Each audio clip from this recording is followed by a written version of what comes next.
Welcome to Key Tech. Please describe this channel if you are interested in today's video.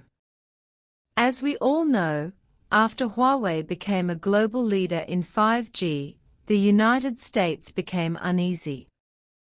It realized that the technological level of Chinese companies was constantly rising, and their technological hegemony was threatened, so it began to suppress sanctions and prevent other countries from using it. This is tantamount to drawing a circle for Huawei and restricting its development within the scope of others. But Huawei did not give in, but became more and more frustrated. Recently, two Huawei news came out.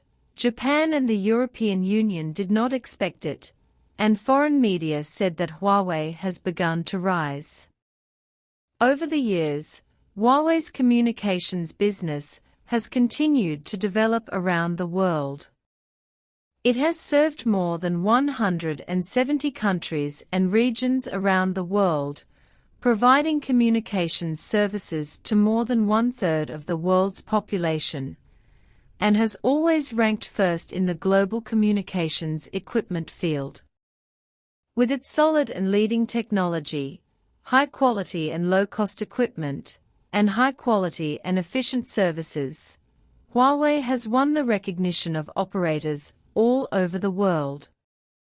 At the same time, Huawei has deployed ahead of schedule and increased R&D investment, and finally achieved global leadership in 5G patents and technologies. The number of Huawei's 5G patents not only exceeds that of established communication giants Ericsson and Nokia, but also exceeds that of the US company Qualcomm. As a result, the United States believed that it had touched other people's cheese, and began to frame Huawei's 5G equipment as having security problems in the name of affecting security, added Huawei to the entity list, began to cut off the supply of chips, software, etc., and even promoted the Meng Wanzhou incident. However, Huawei still did not compromise. Ren Zhengfei led Huawei through 4 rounds of severe sanctions, and continued to move forward despite the difficulties. In the end, he survived the pressure and began to turn the crisis into safety. Meng Wanzhou was later released and returned to China. However, the United States has not eased sanctions so far. Now, under its instigation, the EU has begun to frantically target Huawei and other Chinese companies. Recently, the European Union released a report on the implementation of the EU 5G network security toolbox, listing Chinese companies Huawei and ZTE as high-risk suppliers for the first time, and claiming that the services provided by these two companies will be restricted or banned. Some time ago, the British media Financial Times reported that the European Union is considering mandatory prohibition of member states from using company equipment that poses a security threat. This is obviously aimed at Chinese companies such as Huawei. I did not expect the EU to take action so soon. The reason is the discovery of Huawei's equipment, which is explicitly banned in only 7 countries in Europe, and 1/3 of the core network is banned. More importantly, many European countries still rely heavily on Huawei equipment, because Huawei equipment has been recognized by many operators in Europe. French operators once said that Huawei's communication equipment is the best and the quality is the first in the world.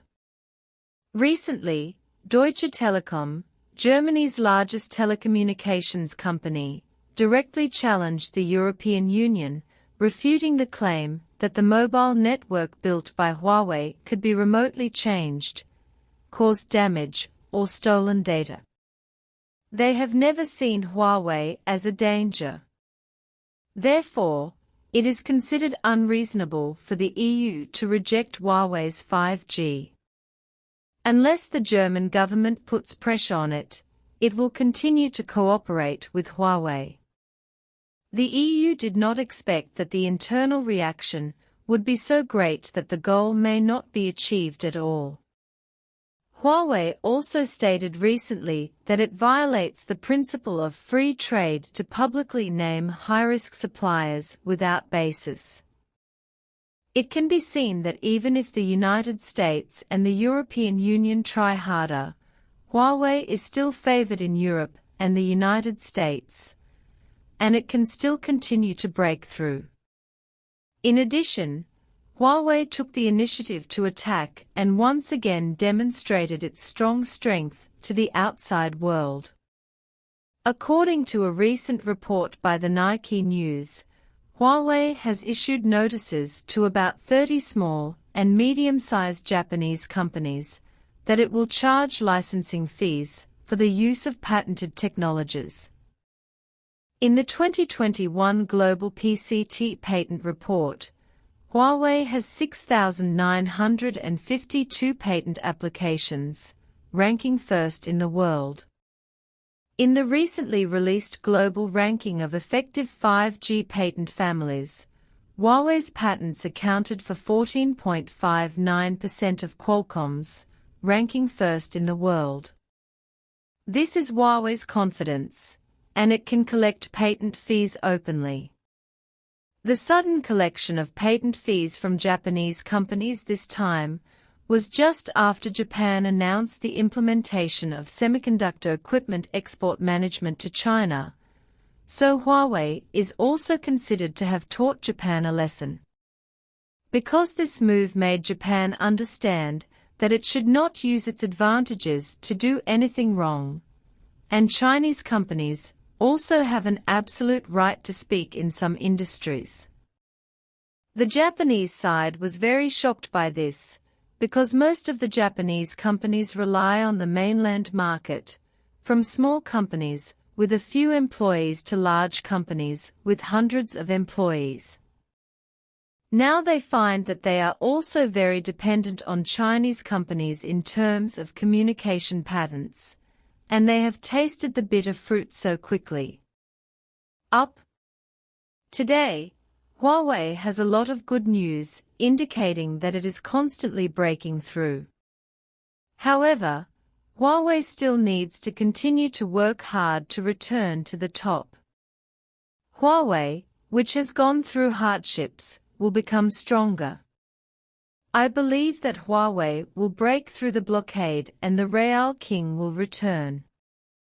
The two news from Huawei directly caught Japan and the European Union by surprise. Foreign media said, Huawei has begun to rise.